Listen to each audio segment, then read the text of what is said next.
मुंबई, जिसे दुनिया का ऐसा शहर कहा जाता है जो कभी नहीं सोता, जो अपने मरीन ड्राइव के लिए बहुत मशहूर है।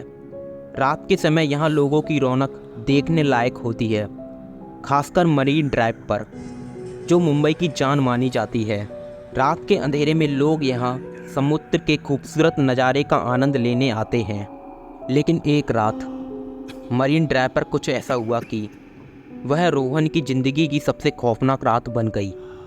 रोहन का ऑफिस मरीन ड्राइव के पास था और वह लगभग हर शाम ऑफिस के बाद मरीन ड्राइव पर टहलने जाता था।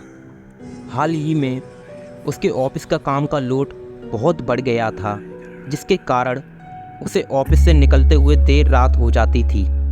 लेकिन फिर भी वह मरीन ड्राइव पर जाना नहीं छोड़ता था, क्योंकि यह जगह उसके लिए मानसिक शांति का स्रोत थी। एक रात उसे ऑफिस से निकलते हुए 2 बज गए। रोज़ की तरह उस रात भी मरीन ड्राइव पर गया, लेकिन उस रात हवा में एक अजीब सी ठंडक थी। मरीन ड्राइव पर ठंडी रातों में अक्सर लोग बैठे रहते थे, लेकिन उस रात रोहन वहाँ बिल्कुल अकेला था। दूर दूर तक उसे कोई नज़र नहीं आ रहा था। वह यह सब इग्नोर करते हुए कानों में ईयरफोन लगाकर वॉक करने लगा।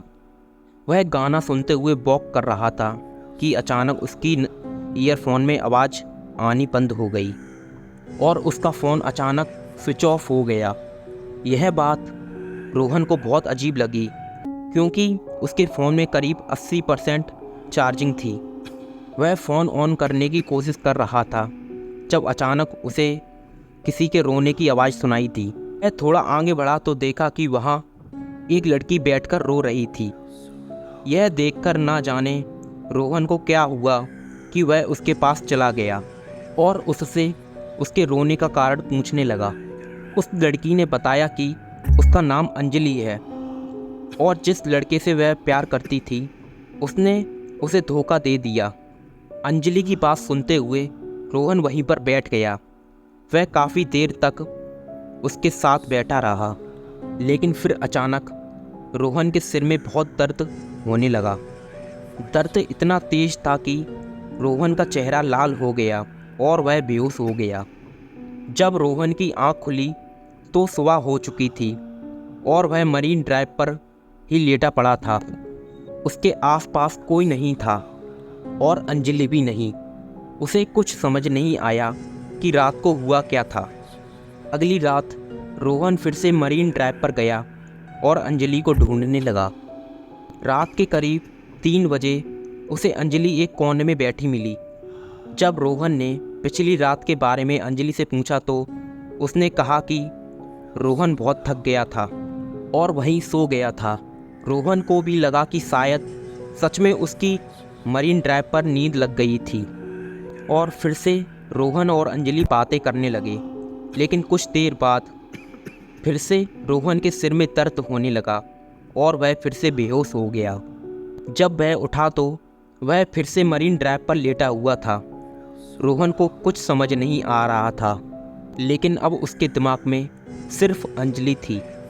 वह अंजलि का दीवाना हो गया था, इतना दीवाना कि रोज़ देर रात मरीन ड्राइव पर अंजलि से मिलता और बातें करते करते बेहोश हो जाता था। रोहन की हालत दिन ब दिन खराब होती जा रही थी। वह कमज़ोर और बीमार दिखने लगा था। एक रात रोहन के एक दोस्त ने उसकी हालत देखकर पूछा कि क्या वह ठीक है। तब रोहन ने उसे अंजलि के बारे में बताया। उसके दोस्त ने कहा कि पिछली रात उसने रोहन को मरीन ड्राइव पर अपने आप बातें करते देखा था और उसके आसपास कोई लड़की नहीं थी। रोहन यह सुनकर हैरान रह गया। उस रात जब रोहन मरीन ड्राइव पर अंजलि को ढूंढने गया तो वह कहीं नहीं दिखी। रोहन बुरी तरह से परेशान हो गया था। उसके हाथ पैर कांपने लगे और पूरा शरीर पसीने से तरबतर हो गया। अंजलि से मिलना उसके लिए नशा बन गया था। वह मरीन ड्राइव की बाउंड्री वॉल पर चढ़ गया और अंजलि को आवाज़ देने लगा और तभी अचानक उसे ऐसा लगा कि जैसे समंदर से कोई काला साया निकला और उसके शरीर के आर पार हो गया। रोहन यह सोच ही रहा था कि उसे अंजलि की आवाज़ आई। वह उसे अपने पास बुला रही थी। रोहन पीछे मुड़ा तो अंजलि उसे वहीं खड़ी मिली। वह फिर से अंजलि के पास जाकर बैठ गया, लेकिन उसके दोस्त की बातें उसके दिमाग में बार बार आ रही थीं। इसलिए उसने सोचा कि वह अंजलि के साथ एक फ़ोटो खींचेगा। उसने अपना फ़ोन निकाला और अंजलि के साथ फ़ोटो खींचने लगा। जैसे ही उसने फ़ोटो क्लिक की, अंजलि ने गुस्से में आकर उसके फ़ोन पर हाथ मार दिया और उसका फ़ोन दूर जाकर गिर गया।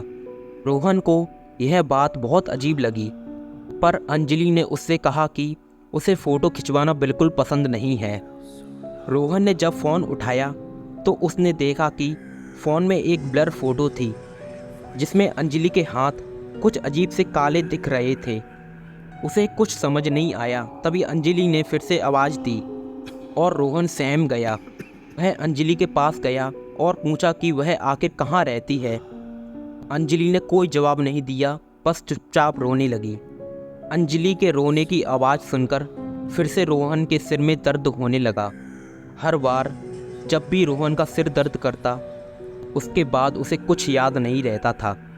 लेकिन इस बार जैसे ही उसे चक्कर आने लगे, उसने अपने फ़ोन का कैमरा निकाला और अंजलि की फ़ोटो ले ली। तस्वीर लेते ही अंजलि ज़ोर से चिल्लाई, लेकिन वह आवाज़ किसी इंसान की नहीं बल्कि किसी भयानक जानवर की थी। रोहन ने जैसे ही फ़ोन में देखा तो उसका दिल दहल गया। उस फोटो में बैठी हुई लड़की अंजलि नहीं बल्कि एक भयानक चुड़ैल थी, जिसका पूरा शरीर काला पड़ चुका था। यह देखते ही रोहन के हाथों से फ़ोन छूट गया और वह चीखता हुआ तेज़ी से मरीन ड्राइव से दूर भाग गया। कुछ दूर जाकर जब उसने पीछे मुड़कर देखा तो अंजलि का चेहरा पूरी तरह से बदल चुका था।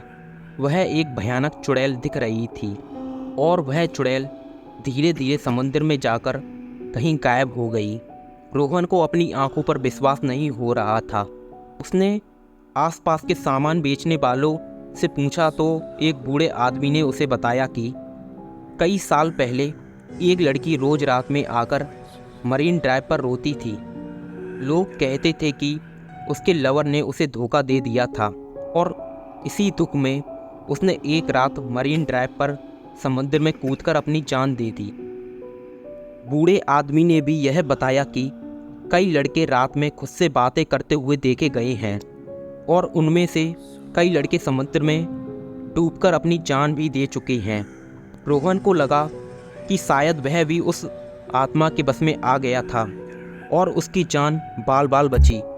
उस रात के बाद रोहन फिर से कभी भी मरीन ड्राइव पर नहीं गया, लेकिन आज भी उसे सपने आते हैं जिसमें अंजलि मरीन ड्राइव के समुद्र के पास खड़ी है और रोहन को अपने पास बुला रही है। वीडियो अच्छी लगी हो तो लाइक करें और ऐसे ही वीडियो के लिए हमारे चैनल को ज़रूर सब्सक्राइब करें। धन्यवाद।